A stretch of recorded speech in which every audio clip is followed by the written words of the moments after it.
Wake up, Abdul. The camel has run away. Why is this person yawning? Did he stay up late with his harem? Astaghfirullah, the curse of yawning.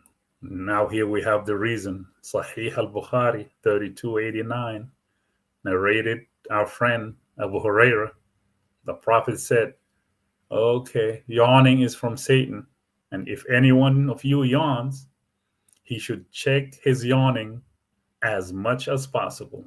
For if one of you during the act of yawning should say, ha, Satan will laugh at him. So when you going up, is like going up with the yawn. Try to stop it because when you get to that HA sound, now Satan is going to laugh at you.